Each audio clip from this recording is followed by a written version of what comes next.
Assalamualaikum warahmatullahi wabarakatuh. Kembali lagi di channel FA Channel.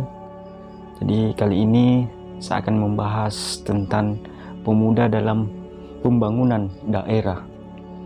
Sebelum kita bahas lebih lanjut pemuda dalam pembangunan atau peran pemuda dalam pembangunan daerah, terlebih dahulu saya mengingatkan kepada sahabat-sahabat, jangan lupa klik tombol subscribe, like, komen, dan share. Oke, kita lanjut pembahasan kali ini, peran pemuda dalam pembangunan daerah.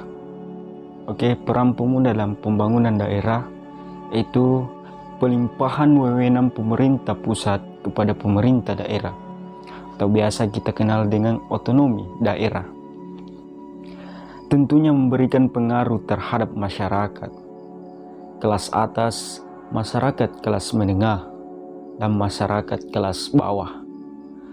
Otonomi daerah berfungsi untuk mengingatkan kesejahteraan, mengingatkan pelayanan dan pembangunan daerah. Desentralisasi atau penguatan demokrasi lokal merupakan hal dasar yang merupakan instrumen penting untuk mencapai kemakmuran masyarakat, yakni pencapaian nilai-nilai dari suatu komunikasi bangsa, terciptanya pemerintahan demokratis, kemandirian masyarakat sebagai perwujudan dari ekonomi, peningkatan efisiensi, administrasi, dan pembangunan sosial ekonomi. Kita lansir dalam tulisan Muhammad Zainul Arifin SHMH AF Learning 1970 dari pernyataan yang kita bahas, yakni pembagian wewenang daerah sangat penting untuk keberlangsungan pemerintahan lokal dan masyarakat yang diayomi. Bagaimana tentang pencapaian pemerataan kemakmuran masyarakat sampai ke pelosok. Tentang nilai dasar falsafah negara, yakni Pancasila, dapat diterapkan dan dirasakan secara adil ke seluruh masyarakat.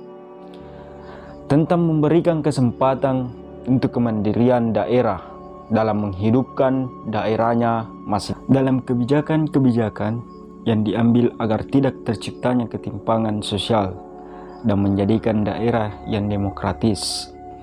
Indonesia memiliki masyarakat yang mayoritas rakyat diisi oleh kalangan pemuda atau usia produktif sampai 68%. Data ini tentunya membuktikan bahwa masa depan Indonesia terletak pada tangan pemuda, di mana pemuda adalah aset negara yang akan menentukan nasib bangsa ke depan.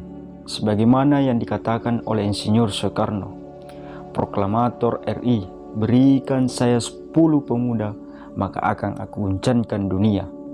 Artinya, pemuda adalah kunci pembawa perubahan atau agent of change.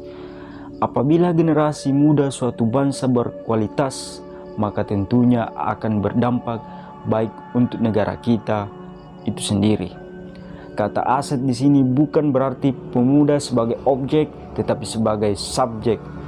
Melihat yang terjadi sekarang di Indonesia, pemuda hanya dijadikan objek oleh para elit politik, dijadikan sebuah benda yang tidak bergerak, yang kemudian pergantian generasi tiba-tiba saja kita dihadapkan dengan begitu banyak persoalan-persoalan pemerintahan tanpa solusi yang dipersiapkan.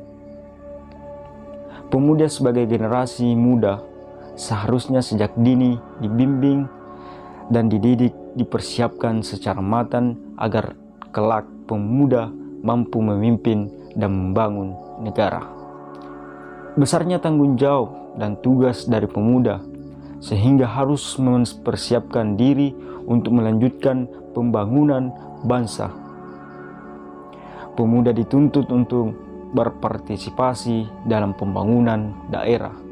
Banyak sekali yang kemudian kita temukan di masyarakat, organisasi-organisasi atau komunitas kepemudaan seperti Karang Taruna, komunitas pencinta alam, komunitas sekolah, pelosok, dan masih banyak lagi. Dari hal-hal tersebut tentunya sangat memberikan manfaat dan bentuk rasa peduli pemuda dengan masyarakat di sekitarnya. Pemuda-pemuda tersebut merupakan pemuda yang memiliki kesadaran akan pentingnya memaknai sebuah pergerakan menuju kemakmuran daerahnya. Namun, bagaimana dengan pemuda yang tergelincir oleh arus globalisasi hari ini? Kita pernah mendengar ungkapan dilahirkan manusia diasuh oleh media sosial. Teknologi merupakan salah satu dampak dari globalisasi itu sendiri, di mana teknologi sudah menjadi kebutuhan primer masyarakat saat ini. Memesan makanan melalui gadget, saling berbicara jarak jauh, mengirim pesan dengan hitungan detik saja, bahkan semua dapat kita rasakan dengan adanya teknologi. Pada era ini, pengaruh teknologi salah satunya adalah media sosial. Tentunya segala yang berhubungan dengan lingkungan membawa dampak positif dan negatif. Media sosial membangun atau membawa dampak yang baik dan buruk bagi masyarakat.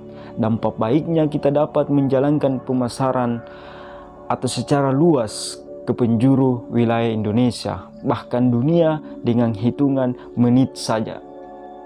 Kita dapat berbagi dan saling bertukar informasi. Kemudian dampak buruknya bagi orang di bawah umur adalah mereka yang mendapatkan informasi yang belum layak untuk mereka dapatkan. Informasi-informasi tersebut meliputi konteks seksual atau kekerasan, ketidaksopanan, kejahatan, dan masih banyak hal-hal yang negatif yang kemudian lainnya. Mari kita bayangkan atau renungkan bagaimana dampak bagi generasi muda ke depannya.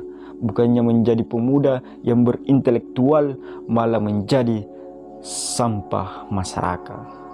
Salah satu solusinya adalah untuk para orang tua, atau kemudian mereka harus benar-benar mengontrol anak mereka dalam bermain gadget, memantau akun media sosialnya, dan lebih memberikan kenyamanan dan waktu seefisien mungkin untuk anak-anak mereka. Dengan permasalahan-permasalahan tersebut, kita berdampak pada progres pemuda dalam pembangunan daerah dan desa. Desa mempunyai otonomi dan berhak untuk mengatur serta mengurus urusan rumah tangganya itu sendiri yang bersifat lokal dengan tetap mengacu pada pemerintahan yang diaturnya. Seperti yang ditegaskan dalam Undang-Undang Nomor 6 Tahun 2014 tentang pembangunan desa sebagai upaya untuk melakukan perubahan guna mencapai suatu kondisi yang lebih dari sebelumnya. Di dalam upaya perubahan tersebut, tidak terlepas dari proses perencanaan yang memerlukan pemikiran, penentuan, atau penantauan rentatan kegiatan yang terstruktur dalam mencapai sasaran maupun tujuan. Tidak terlepas dari peran pemuda baik secara fisik maupun non-fisik secara bersama-sama dalam usaha membangun desa, di mana pemuda memiliki kesempatan kerja yang lebih banyak jika dibandingkan kelompok umur di atasnya. Karena pemuda mempunyai tenaga ekstra, progresif, dan sudah melihat ke depan. Para pemuda desa dalam keterlibatan pembangunan terbilang cukup tinggi. Tinggal pemanfaatan potensi dan sinergi semua pihak untuk pembangunan desa yang lebih baik. Partisipasi masyarakat terkhususnya pemuda dalam setiap proses dapat berpengaruh terhadap optimalisasi dalam pembangunan desa. Tetapi pengertian partisipasi yang salah masih melekat dalam benak masyarakat yang menganggap partisipasi hanya sebatas kerja bakti atau gotong royong yang hanya dilihat dari fisik. Ini kadang-kala dimanfaatkan untuk kepentingan satu pihak dan merugikan pihak lain. Banyak sekali kita temui program-program pembangunan desa yang sifatnya hedonisme Salah satu contohnya adalah pembangunan fasilitas desa yang dalam proses memakan waktu yang cukup lama atau bahkan bertahun-tahun, tapi laporan dana desanya sudah mencapai batas umum dari sebuah pembangunan. Nah, permasalahan yang seperti ini seharusnya lebih dikaji dan diteliti lebih dalam oleh masyarakat. Kemana arah dana tersebut? Jangan sampai terjadi hal-hal yang kemudian tidak diinginkan seperti korupsi dan lain sebagainya. Pembuat program pembangunan seringkali menganggap partisipasi tersebut hanya sebatas alasan agar program tersebut mendapat dukungan dari masyarakat tanpa memperhatikan kelangsungan program ke depannya. Usulan masyarakat dianggap sebagai harapan belaka sehingga kurang dapat perhatian untuk diwujudkan. Hal tersebut membuat partisipasi yang bersifat semua atas dasar keterpaksaan dan hanya mengikuti dari pihak yang lebih kuat. Pemuda berperan aktif dalam pembangunan, komunikasi dan sinergi yang baik kepada perangkat desa setempat serta para petua desa. Petua desa yang dimaksud adalah para pendahulu memiliki pengalaman yang tinggi dalam pembangunan masyarakat dan nilai kebudayaan yang tinggi. Hal ini menjadi urgensi dan perlu karena dalam sebuah desa terdapat tatanan dan perundang-undangan, baik secara tertulis maupun tidak tertulis. Keberadaan petua desa tidak menutup kemungkinan dapat menjadi penghambat gerakan pemuda desa jika tidak adanya sinkronisasi dengan para petua desa dan pemuda itu sendiri. Diperlukan adanya pendekatan bilateralnya keduanya dengan memprioritaskan rasa saling memahami sehingga para petua desa mampu paham dengan tujuan gerakan pemuda desa dalam upaya pembangunan desa. Dalam hal tersebut, terlibatnya perangkat desa mampu membantu keaktifan organisasi kepemudaan sehingga permasalahan yang timbul dalam upaya pembangunan desa dapat diselesaikan secara seksama dalam semua aktor baik dari perangkat desa, petua desa maupun pemuda itu sendiri. Dalam penyelenggaraan pembangunan desa, kedepannya sangat diperlukan pemuda dalam hal pengawasan serta pengontrol kebijakan dari pemerintah desa dalam penyelenggaraan pembangunan yang dilaksanakan nantinya. Hal ini dikarenakan pemuda memiliki idealisme yang tinggi serta kemampuan yang masih stabil dibandingkan dengan masyarakat usia non-produktif ke depannya. Kedepannya, pemuda diharapkan mampu berpartisipasi dan berperan lebih dalam pembangunan desa ke depannya, mulai dari proses perencanaan pembangunan, pengembangan atau penganggaran, pelaksanaan, pengembangan, pelaporan hingga pertanggungjawaban kepada masyarakat desa. Jadi itulah tadi pembahasan mengenai peran pemuda dalam keterlibatan pembangunan pemerintahan terkhususnya di desa. Jadi cukup sampai di sini pembahasan kali ini. Saya akhiri dengan ucapan wallahul muwaffiq ila aqwamit thoriq. Assalamualaikum warahmatullahi wabarakatuh. Oke, untuk sahabat-sahabat, terakhir jangan lupa klik tombol subscribe, like, komen, dan share untuk lebih berkembang lagi. Dan ketika ada ucapan atau